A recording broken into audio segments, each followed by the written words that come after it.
est parti pour les problèmes stoichiométriques. Des problèmes stoichiométriques avec des gaz. On n'avait pas encore eu de questions sur les gaz. Donc quand vous êtes à 0 degré et 1 atmosphère, il faut utiliser le volume molaire normal des gaz, 22,4 litres par mole. Le volume molaire standard à 25 degrés de 24,5 litres par mole. Il faut aussi le connaître. Enfin, vaut mieux le savoir. Alors, on a une réaction non pondérée. Et ça, vraiment, il faut... La première chose à faire, je me suis encore fait avoir comme une bleuette sur une des questions ici, parce qu'on oublie parfois, on va trop vite. Alors, il y a 8 carbones, et il y a 18 hydrogènes, et donc c'est 9 fois 2, 18. Après, j'ai 16 oxygènes dans le CO2, plus 9 oxygènes dans l'eau, ça me fait 25 oxygènes, donc 25 demi, ou 12,5 si vous préférez. La question qu'on vous pose, c'est le volume de dioxygène pour réagir avec 22,8 grammes. Donc vous avez la masse d'octane. Et c'est un problème stoichiométrique. Donc on va vers le nombre de moles avec la masse molaire. Du C8H18. Donc 8 fois 12 plus 18 fois 1. Vous faites ça calmement. 96 plus 18, ça fait 114 grammes par mole. Vous vous rendez compte que 22,8 grammes fait 1/5, 214, et vous arrivez donc avec un nombre de moles, quand vous faites la masse divisée par la masse molaire, de 0,2 moles. Après, vous avez un problème stoichiométrique, donc il faut utiliser le degré d'avancement et tout ça. Donc, il disparaît avec un coefficient de 1. Donc, vos 0,2 moles vont disparaître avec un degré d'avancement de 0,2. Et on vous pose une question sur le dioxygène. Le dioxygène, il va disparaître avec un coefficient de 12,5, 25 demi, et ils avancent tous ensemble, donc fois 0,2, c'est ça qui doit disparaître pour que l'octane puisse disparaître aussi. Donc 12,5 fois 0,2, on doit prendre 1/5, ça fait 2,5 moles de dioxygène. C'est pas ça qu'on vous demande, c'est pas le nombre de moles, c'est le volume, et donc on doit repasser au volume, et c'est un gaz, donc on utilise le volume molaire des gaz de 22,4 litres par mole, et si vous faites le nombre de moles fois le volume molaire, 2,5 fois 22,4, ça vous fait 44,8 plus 11,2, 56 litres. Réponse 3. Encore un petit problème stoichiométrique, il y en a 3 dans ce questionnaire. Vous avez cette fois-ci la combustion de l'hexane, c'est un peu répétitif comme question, mais bon. 6 carbone, 14 hydrogène, et donc vous avez 12 oxygènes et 7 oxygènes, ça vous fait 19 demi dioxygène nécessaire. On vous demande la masse de CO2 et on vous propose de brûler 43 grammes d'hexane. Donc la masse d'hexane est de 43 grammes, on transforme ça en nombre de moles avec la masse molaire.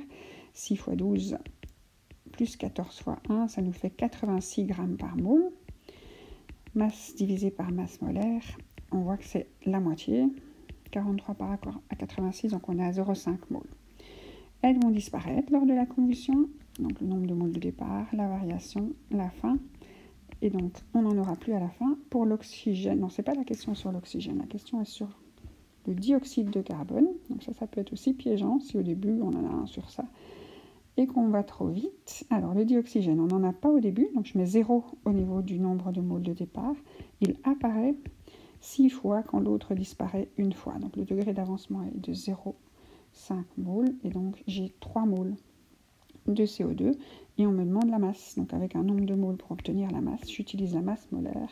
Le CO2, c'est 12 plus 2 fois 16. Attention de ne pas tenir compte du coefficient. C'est du CO2, qu'il apparaisse par 6 ou n'importe quoi. Et donc on a 44 grammes par mole. On fait le nombre de moles fois la masse molaire. 3 fois 44, on est à 132 grammes. Après, ici, on a une réaction avec un rendement. Donc ça va être un petit peu plus compliqué, mais bon. Alors, les non pondérés, mais les pas pondérés, en fait, il y a un azote des deux côtés, 5 hydrogènes des deux côtés. Donc on forme de l'hydrogénocarbonate d'ammonium à partir d'ammoniac, de dioxyde de carbone et d'eau. Ils sont gentils de vous donner les masses molaires. Donc on a une masse de 6,8 g d'ammoniac, 2 cinquièmes ou 4 dixièmes, 2 cinquièmes. Masse divisée par masse molaire, donc 0,4 moles. Donc 17 fois 2 fois 2, ça fait 68. Donc on peut trouver ça par calcul mental. Pour le CO2, on en a 22 grammes. On utilise la masse molaire du CO2, qui est de 44 grammes par mole. On vient de l'utiliser au-dessus. Donc le nombre de moles de CO2, peut-être l'indiquer parce que les colonnes ne sont pas très espacées. Donc on fait la masse divisée par la masse molaire et on obtient 22 divisé par 44. Là on est à la moitié, 0,5 moles. On nous dit qu'on a de l'eau en excès. Donc on ne s'en occupe pas. Et on fait réagir ça.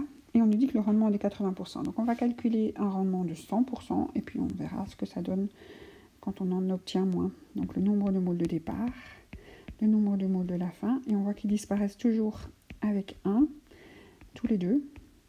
Et en fait, il n'y a pas la même quantité. Et qui va décider de jusqu'où on va?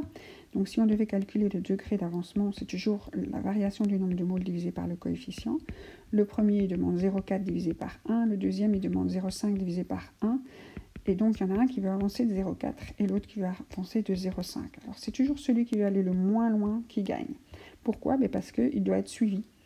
Et si on décidait d'aller jusqu'à 0,5, celui qui ne sait avancer que de 0,4 ne saura pas continuer. Donc, on aura des nombres de moles négatifs. Donc ici, on n'a plus d'NH3. On va jusqu'au bout du NH3.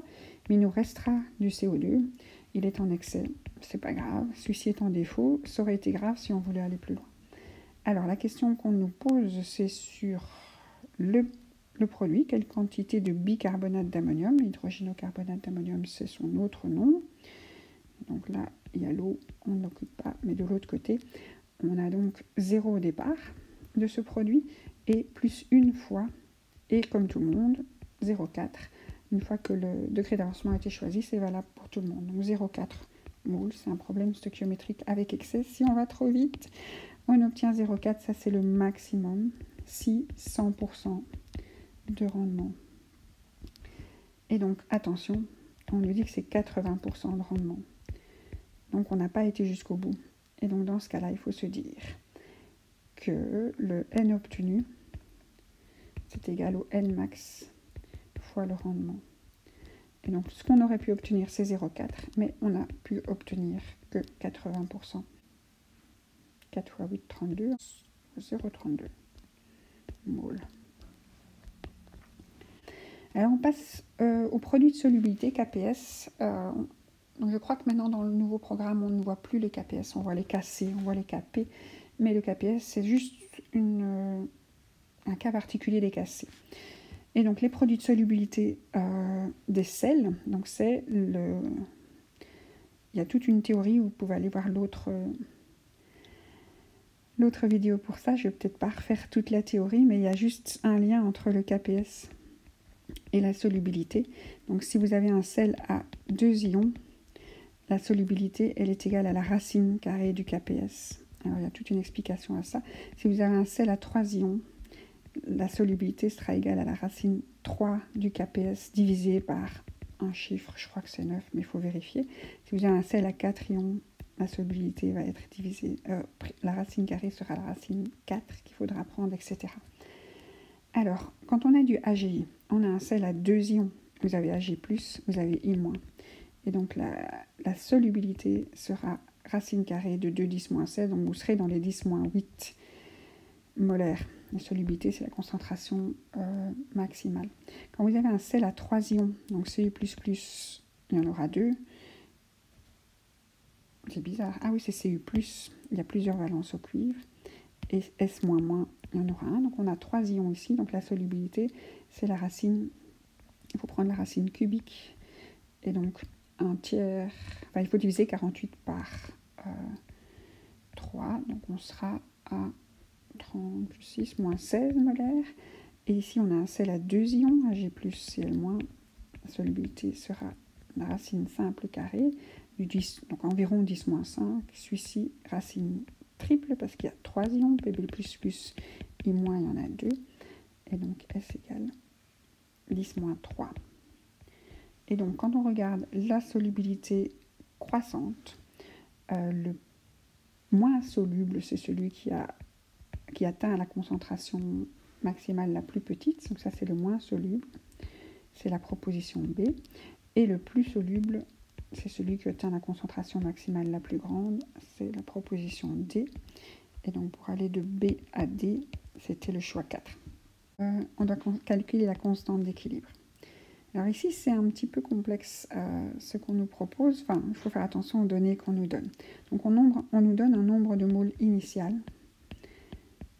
et on nous demande de calculer un Kc. Donc le Kc, c'est toujours les produits sur les réactifs. Donc notre produit est du 2-méthylpropane et notre réactif est du butane. On nous dit qu'au départ, on a 0,35 de butane et qu'à la fin, on a 0,10 de butane. Donc, il va disparaître, ils ont tous les deux un coefficient 1, c'est une isomérisation, il n'y a pas...